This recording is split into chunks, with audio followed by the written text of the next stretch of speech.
Before we begin, if you're fascinated by military strategy, geopolitical intelligence, and the technology behind modern warfare operations, subscribe to IntelX. Hit that notification bell so you never miss our deep dive investigations into global security operations. Imagine a military operation so audacious that it requires traveling thousands of kilometers across hostile and neutral airspace to strike a single target with surgical precision. This is the story of how one nation's Air Force executed a masterclass in long-range strategic warfare, reaching across borders and continents to accomplish what many considered impossible.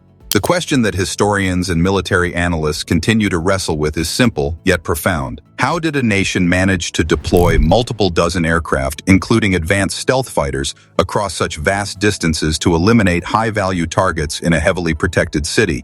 The answer lies within layers of intelligence gathering, technological sophistication, and meticulous operational planning.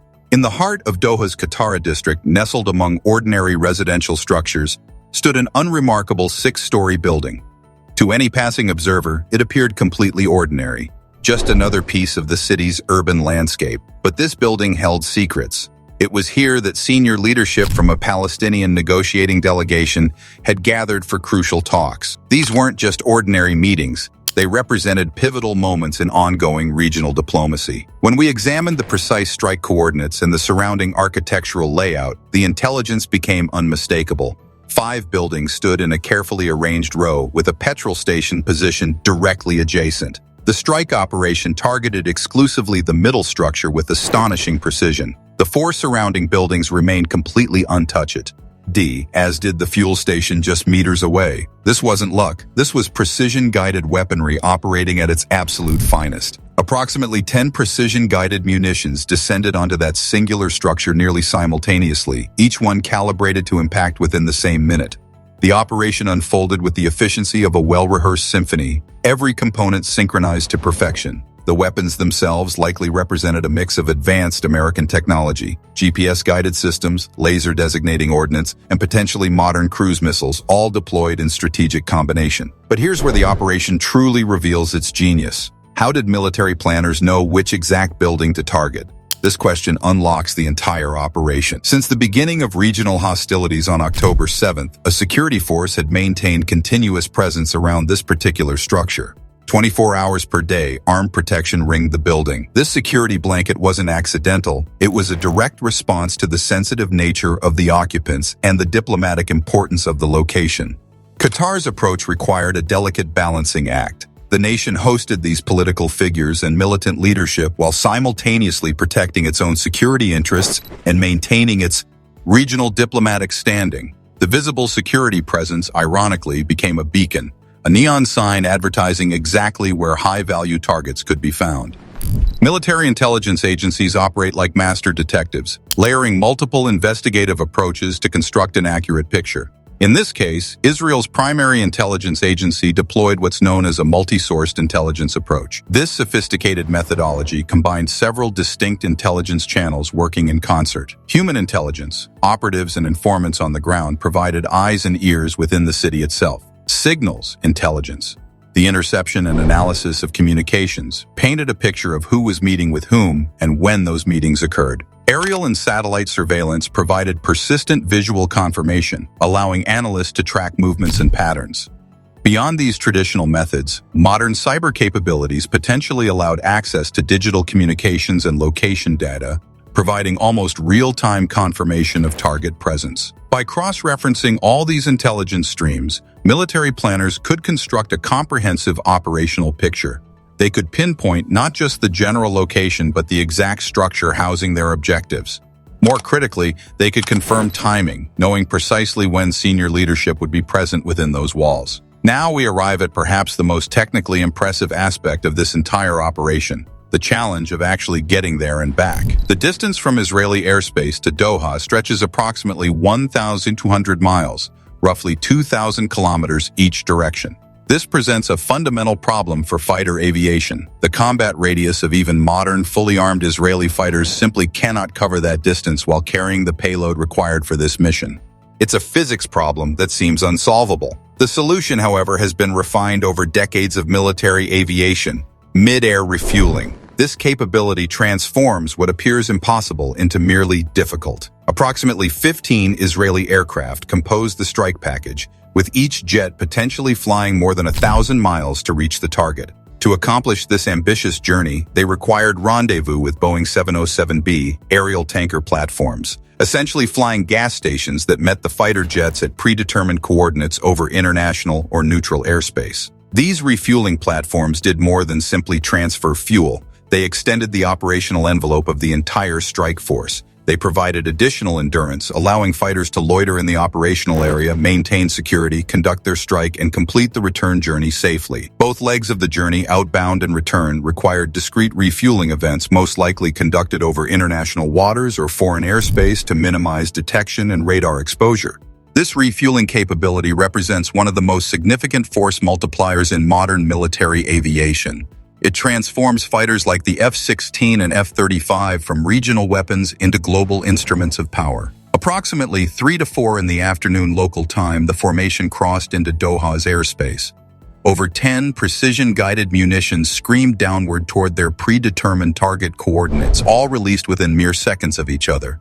The entire strike phase lasted only 2 minutes, a flash of violence following a 3-hour journey through hostile skies. But here's what truly astounds military observers. Qatar never detected them coming until it was already over. The answer to this defensive failure rests entirely upon the aircraft selected to lead this operation, the F-35 Lightning II. This aircraft represents the evolutionary apex of stealth fighter design, incorporating technology specifically engineered to defeat conventional radar systems. Its shape, materials composition, and electronic countermeasures work in concert to render it virtually invisible to air defense systems searching for incoming threats. As the F-35s penetrated Qatar's airspace and struck their designated targets, other supporting assets filled tactical roles. F-16 and F-15 fighter jets maintained positions throughout Qatar's airspace, ready to engage any potential air defense response or interceptor aircraft. These supporting fighters served as security overwatch, simultaneously receiving real-time intelligence feeds that provided commanders with a complete situational picture. The coordination required for such an operation exceeds what most civilians can easily conceptualize.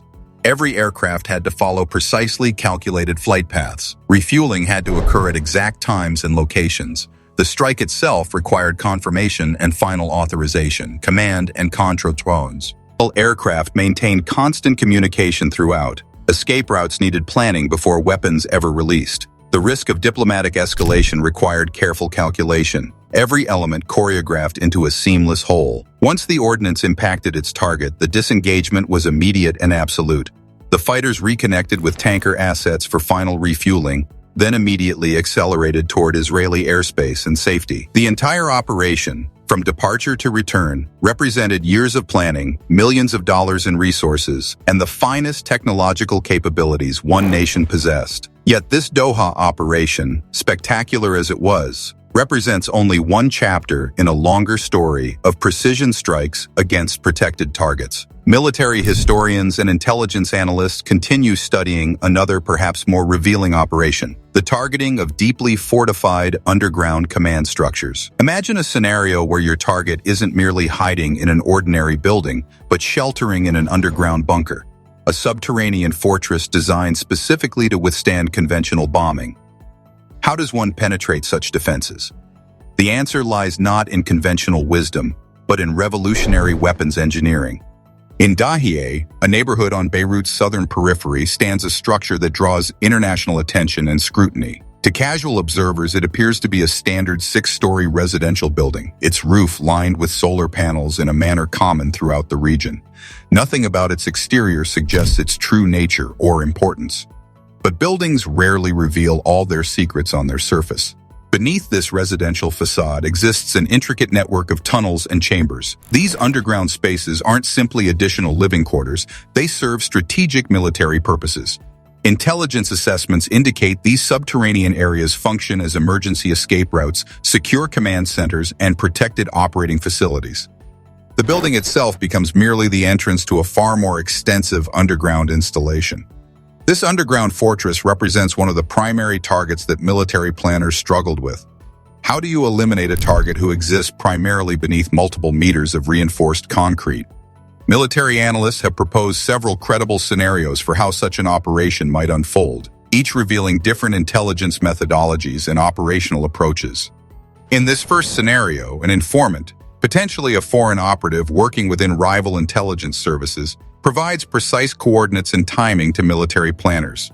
This human asset confirms not just the location of the target, but the specific date and time when the high-value objective will be present within the underground facility. According to this version, an undercover agent communicates intelligence that the strategic asset has arrived at the complex via private transportation, traveling to the underground headquarters for a leadership meeting. The intelligence reaches military command on a Saturday afternoon. Acting on this confirmation, fighter jets are immediately launched toward the target coordinates. Upon arrival, a single jet illuminates the target building using advanced laser targeting pods, focusing the beam on a specific structure within the complex. Then, in rapid succession, 12 F-15 fighters execute a bombing run of extraordinary scale, not merely a few weapons, but approximately 80 ordnance units of varying types and designs. These bunker-busting bombs represent the technological cutting edge of penetrating munitions, designed specifically to punch through multiple stories of reinforced construction and penetrate deep underground. The 6-story structure above collapses into rubble, and the bunker beneath experiences overwhelming destructive force. The target is eliminated in the resulting devastation, though civilian losses would be significant. In the second operational approach, no foreign informant assists the operation. Instead, a Mossad operative or military asset positioned nearby confirms the target's arrival. This operative maintains position within the city itself, potentially illuminating the target using a ground-based laser designator. This specialized equipment projects a coded laser beam onto the target structure, allowing aircraft equipped with laser-guided ordnance to track and destroy with precision. Alternatively, GPS coordinates could be transmitted directly to command centers, providing the same targeting precision through different means.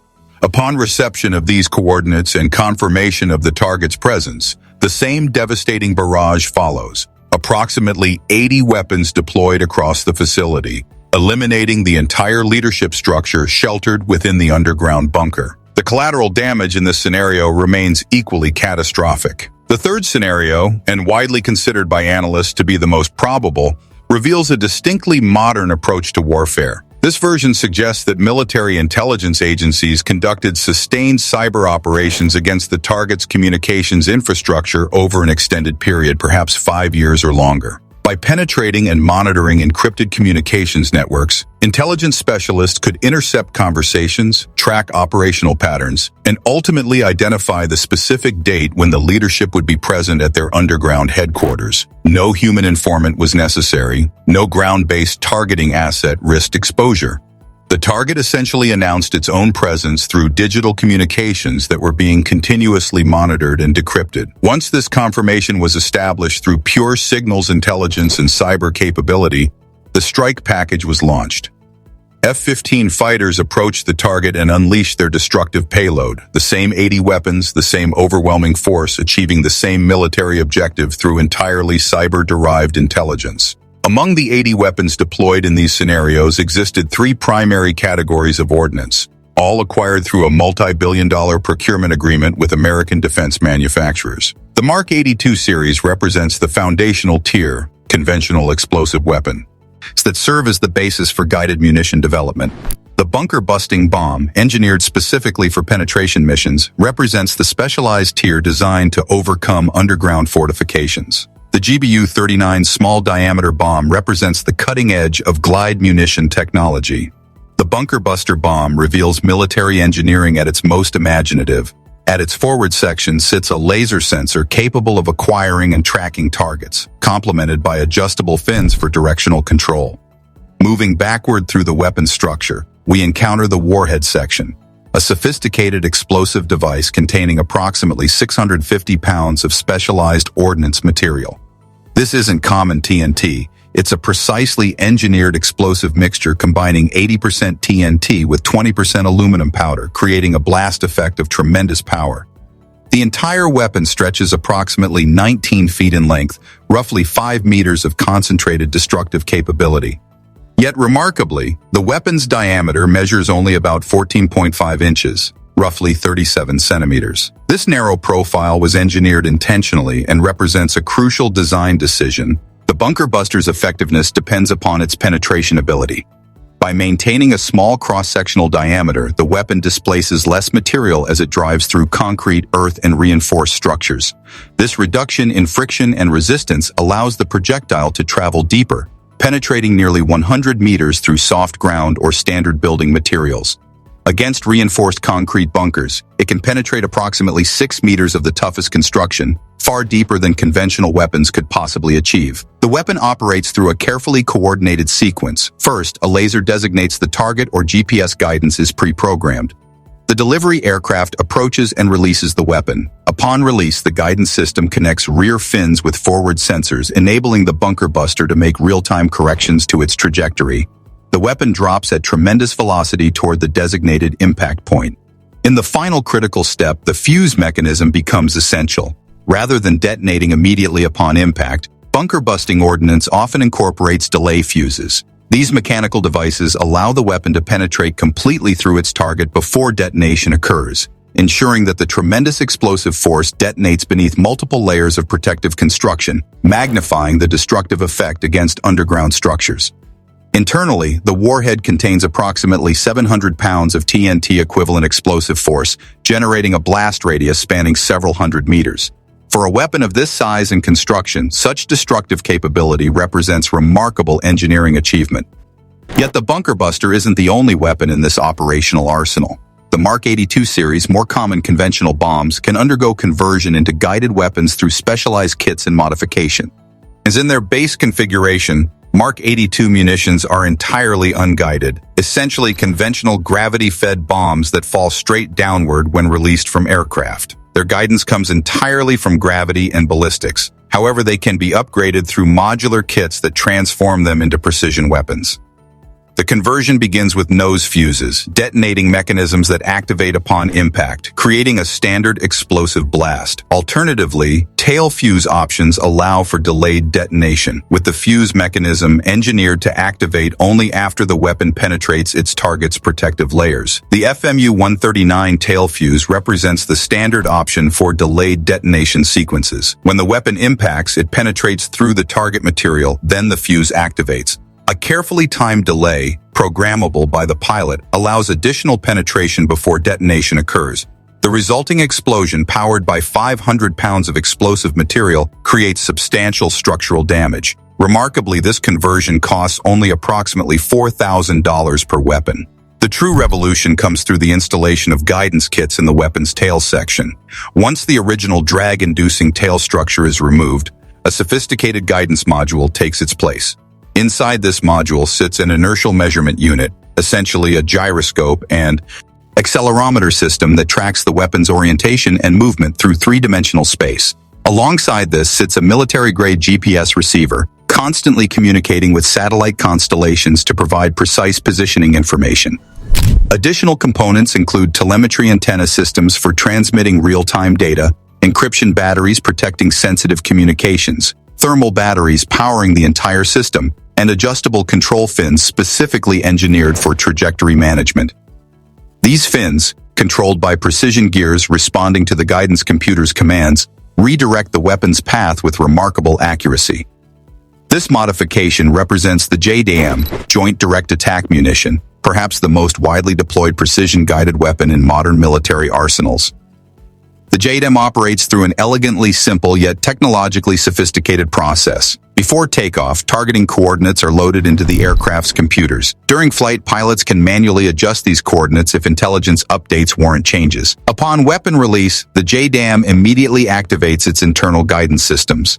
The modern JDAM possesses a significant advantage over older laser-guided weapons. It operates effectively regardless of weather conditions.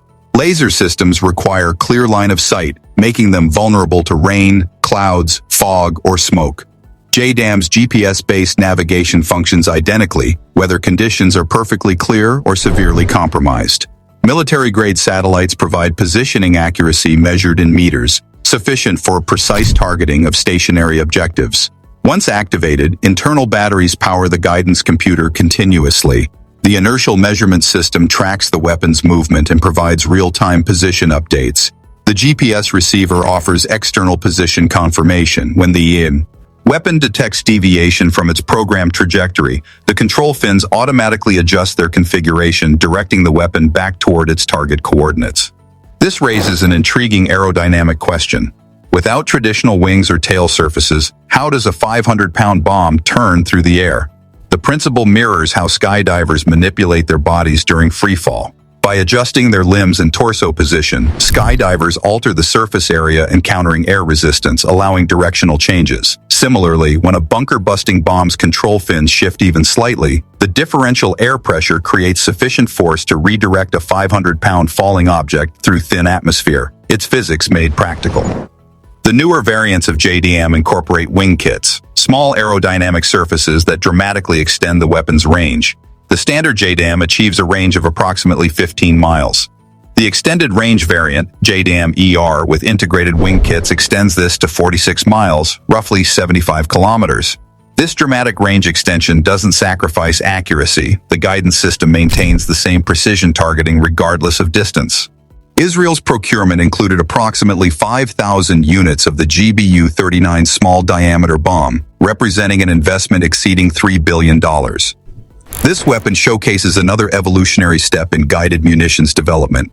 The GBU-39 incorporates several distinctive design features. A steel-penetrating casing houses the primary warhead, approximately 250 pounds of explosive material originally engineered as a conventional unguided weapon, then repurposed and re-engineered specifically for this advanced application. An arming generator unit protects the fuse mechanism during transport and initial flight phases, then arms the weapon when approaching its target. The wing assembly unit provides both aerodynamic lift during the terminal phase and additional structural support. The fuse well incorporates insensitive munition features, safety mechanisms ensuring the weapon won't detonate accidentally due to impact shock or environmental factors before reaching its intended target. The rear section houses perhaps the most sophisticated component, the anti-jamming GPS guidance kit. This system represents a significant technological advancement, incorporating not just standard GPS but military-grade encrypted receivers resistant to electronic jamming attempts. A sophisticated mission computer coordinates all guidance functions, while a thermal battery provides power throughout the entire operational flight. The tail unit stabilizes the weapon during its flight, allowing the guidance system to make precise corrections. The overall architecture represents weapons engineering at its absolute finest, merging defensive features, guidance sophistication, and explosive power into a compact deliverable package. When military planners decided to eliminate targets sheltered beneath multiple meters of reinforced concrete and earth, they deployed these weapons in coordinated patterns. The BOPAS Anchor Buster Ordnance would serve as the initial penetrating strike, piercing through layers of protection. Standard Mark 82 variants would blanket the surrounding area, ensuring maximum structural damage. GBU-39 precision munitions would strike secondary objectives, ensuring complete elimination of the target structure. 80 weapons across the target complex represented overwhelming force specifically designed to ensure that nothing, no underground bunker, no secondary shelter, no escape route, could survive the assault. The collateral damage in civilian areas proved tragic, yet military planners justified the approach as necessary for eliminating high-value strategic objectives. These operations represent the cutting edge of modern military capability, blending sophisticated intelligence gathering, advanced aviation systems, precision-guided weaponry, and meticulous operational planning into coordinated strategic strikes. The technology enabling these capabilities continues advancing. The intelligence methodologies grow more sophisticated. The precision increases with each generation of weapons development,